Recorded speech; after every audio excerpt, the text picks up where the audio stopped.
Republican candidate Donald Trump has been elected the 47th president of the United States. He clinched the 270 electoral college votes needed by winning swing states Wisconsin, Pennsylvania, North Carolina, and Georgia.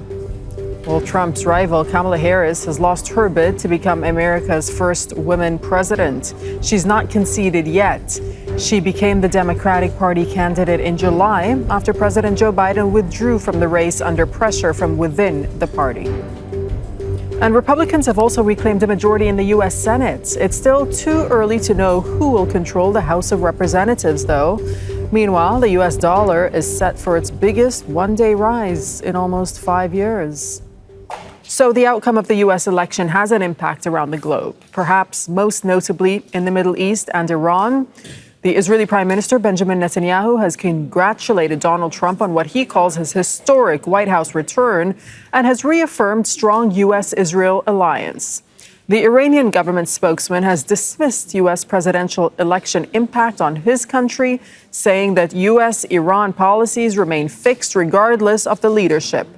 And Qatar's Emir, Sheikh Tamim bin Hamad Thani, has expressed support and desire to strengthen strategic partnership and regional stability. And this is what the Emir had to say. Congratulations to the President-elect Donald Trump on winning the U.S. presidential election. I wish you all the best during your term and look forward to working together again to strengthen our strategic relationship and partnership in promoting security and stability, both in the region and globally. So we have a team of correspondents covering the story for us. Rasul Sardar is in Tehran, Noor Odeh is in Amman, Jordan, Imran Khan joining us, Charles Stratford joining us from Beirut. But first, Hind al-Khudari from Deir al-Balah in central Gaza. Hind, so as you know, events have been pretty much fast moving over the U.S. election. Tell us what's been happening on the ground in Gaza.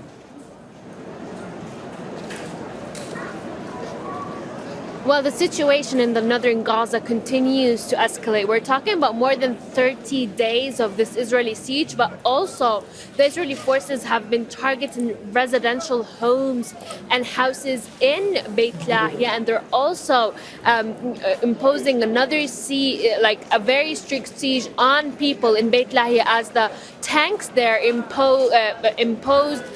proceeded into the city of Beit Lahia and in the heart of the city. And let me remind you, Dareen, that most of the people who were in Jabalia evacuated to Beit Lahia. There were also a couple of leaflets thrown yesterday on Palestinians in those areas asking them to evacuate, but also they were arrested on their way where the Israeli forces installed another checkpoint in Beit Lahia on Salahuddin Road.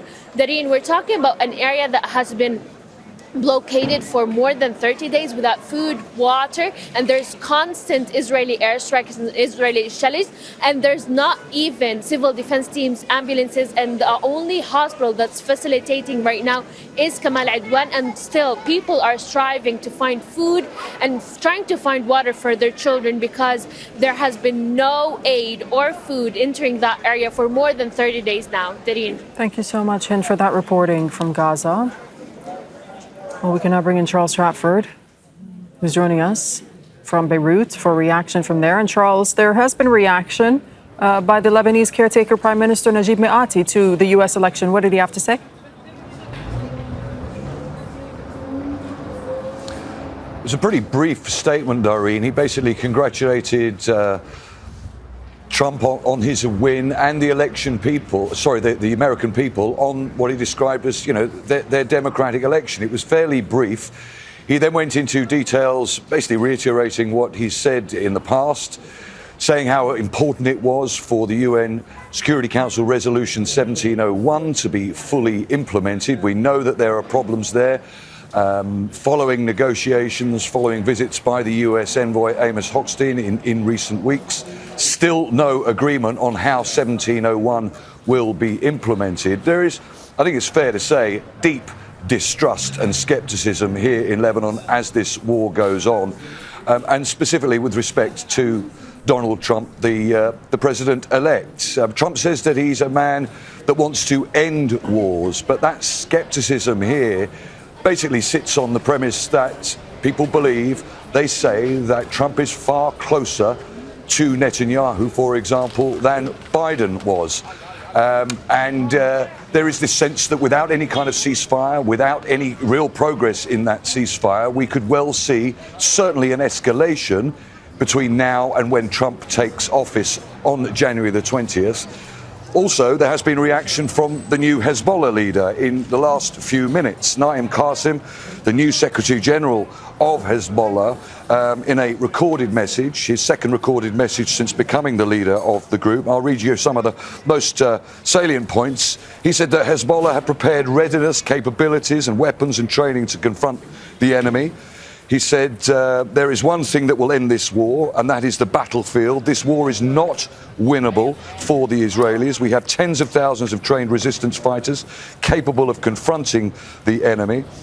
And he also said that Hezbollah is currently in a defensive position to confront aggression and expansion goals. We anticipated the war and we are prepared for it and maintaining a defensive stance. So yet again, another defiant statement made by the new leader of Hezbollah. No sign of any let-up. And interestingly, in the last few minutes, there has been another Israeli forced evacuation threat or warning on the southern suburbs of Beirut. 3 areas of those southern suburbs fully expected to be attacked in the coming hours. Okay, Charles, thank you for that update from Beirut. Noor Odis joining us from Jordan's capital, Amman, because the Israeli government has banned Al Jazeera from reporting in the occupied West Bank and from inside Israel. And speaking of the Israeli government, Noor, Israeli leaders have also come out and congratulated Trump on what Netanyahu is calling a historic victory. Yeah, history's comeback, as Netanyahu also said. Dareen, there is a lot of celebration in the Netanyahu camp after news of Trump's victory. And that's not just because Trump won and people in this right-wing coalition government expect him to be fully supportive. It's also because of Trump's entourage, people around him, his senior advisors, people that he might be picking for key portfolios like the State Department or the Department of Defense. People like the former ambassador to Israel, David Friedman, who said that he would oppose the creation of what he described as a terrorist state right next to Israel in reference to a Palestinian state. He, in fact, said that he endorses fully and supports the annexation of the occupied West Bank. So it's not just the man, it's those around him and the fact that they may not need to be in the room to have him endorse their right-wing agenda. Okay, Noor, thank you for that reporting from Amman. And we cross to Tehran and speak to Rasul Sardar joining us from there. So how closely have Iranian officials been watching this election and its aftermath, Rasul? Well, for now, the official lines from Tehran are more or less predictable. So the reaction from the government spokesperson, Tamim, is simply saying that the new election of a new president in the United States is not going to have an impact on Iran. Both USA and Iran have certain fixed policies, and doesn't matter who is in the White House, so these policies are going to be followed. As I said, this is more or less the official position of Iran. 2 days ago, we have heard almost the same statement from Iran's top diplomat, Abbas Araghchi, the foreign minister, as well. So, however, despite all of these statements, there's still a kind of optimism that at least Trump's second term is not going to be similar to his first term. Just to remember, in 2018, when he was the president, he has withdrawn from the JCPOA, the historic nuclear deal between Iran and the world powers. Then he has put more sanctions on Iran and further isolating the country from the world, calling this policy as the maximum pressure policy. And then in 2020, he has assassinated Qasem Soleimani, the powerful head of the Quds forces of Iran, which has marked one of the lowest points in relations between Iran and the United States. Now, they hope that the second term could be different. And a new element, of course, is that Trump is not new for Iran, but in Iran, there is a new government, is a reformist government led by a reformist president. And since his election in July on, he and his team have repeatedly expressed their willingness that they're ready to open up Iran to the world and also to renegotiate a nuclear deal in return to having the sanctions, international sanctions, lifted. Now the question in Tehran is how Trump and his team are going to be ready to renegotiate a deal. Okay. Rasul, thank you for the time being. Thank you for that reporting from Tehran. Well, we're now going to speak to Daniel Levy, who's the president of the U.S. Middle East Project. That's an independent policy institute. Daniel, you're joining us from London once again. Thanks for your time. Let me get your initial reaction to Trump's win and now effectively what's going to be his second term as president. Well, I think if you're looking at this from the perspective of the ongoing horrors in Gaza, across the Palestinian expanse, Lebanon, further into the region, there wasn't much of a choice on the ballot box. You had the Biden administration, which had in many ways just continued the old Trump administration policies. Trump is a known quantity. He moved that embassy to Jerusalem. He made those normalization accords, which effectively tried to marginalize the Palestinians. This is now in the midst of a cataclysmic event. And so I think one of the things this tells us, Doreen, is not for those who care, just crawl under a rock and hope none of this is happening. I think one of the things it tells us is America is not the first place to look when it comes to how does one resolve this situation. America matters greatly. Israel could not have been continuing with this were it not for American diplomatic, political, economic narrative, and of course, weapons support. But others can put pressure on the US and others can put pressure on Israel. And this should send the signal that we cannot wait for the United States because they are not the friend of peace in the region under either administration. So, look, but I mean, Israel, as you're saying, Israel does rely heavily on the United States. But when Trump has said in the past that he wants to stop all wars, and he called on Israel to end the war, quote unquote, quickly, what does this tell you about what he may do in the first few weeks or first few months when it comes to Israel and the war on Gaza?